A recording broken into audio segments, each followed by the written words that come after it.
Hey, what's happening guys? Today I am showing you how to make a really quick, easy, and delicious keto snack recipe. We're gonna be making some keto crackers on the channel, but not just any keto crackers. We're making some 2-ingredient, 2-minute keto crackers. These are probably gonna be, actually they are going to be the easiest and quickest cracker you ever make in your entire life. Like, it doesn't get easier than this. Plus, you can season them however you want to season them because the base recipe, it's just a standard cheese cracker. Kind of tastes like a Cheez-It. You can flavor it however you want by adding the seasonings of your choice to the tops of the crackers, which I will show you how to do later on in the video.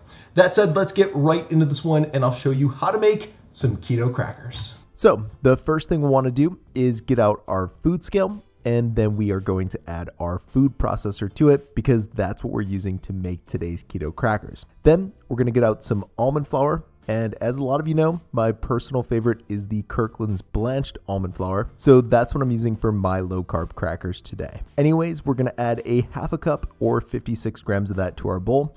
And then we're just going to add the same amount of grated Parmesan cheese to our food processor as well. So once that's looking good, we're going to lock our processor onto the base and then pop the top onto it. At this point, we're going to give those ingredients a few good pulses and then add a teaspoon of water to the mix. So once we've done that, we are going to mix everything again using the pulse setting on our food processor.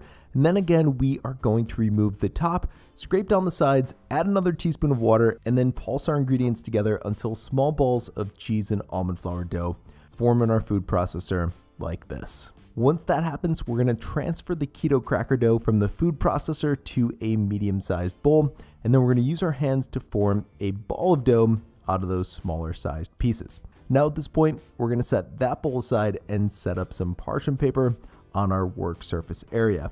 So when we've got our paper set up, we're going to add half of the dough to the middle of it, and then I just like to shape the dough into a rectangle so that when I roll it out, it stays as close to a rectangle in shape as possible. Speaking of rolling it out, I want to cover the dough with another sheet of parchment paper and roll it out until it just starts to become translucent. Once that happens, it's time to get our pizza cutter out and start cutting up some crackers.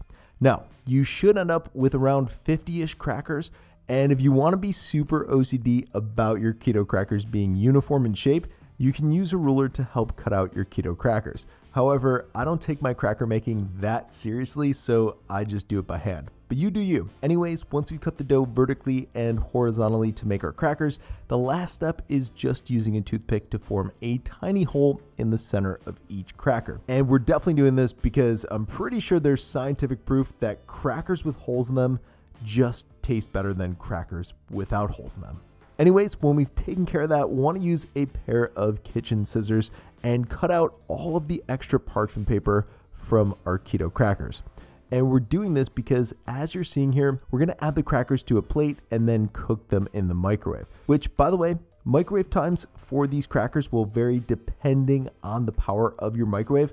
Mine is 1100 watts though, and 2 1-minute intervals is the perfect amount of cook time in my microwave. So once they are done cooking, you'll want to let these low carb crackers cool down on the plate because they'll need about 5 to 10 minutes to crisp up. However, after that amount of time, you can use your hand to break the crackers up into individual pieces. And then what I like to do is season them. So just coat the crackers with a little baking spray and add some salt. Or for an everything bagel cracker, which I love, just add a little bit of everything bagel seasoning from Trader Joe's. Or to make a cool ranch keto cracker, you could add some salt, garlic powder, onion powder, and dried chives. The flavor possibilities are practically endless with these low carb keto crackers, and I'd love to see what you guys come up with. So if you have any ideas, let me know what they are in the comments below. As always though, if you want more information about today's recipe, check out the video description because there's tons of info in there about it. And I will see you guys in the next recipe. Enjoy the crackers.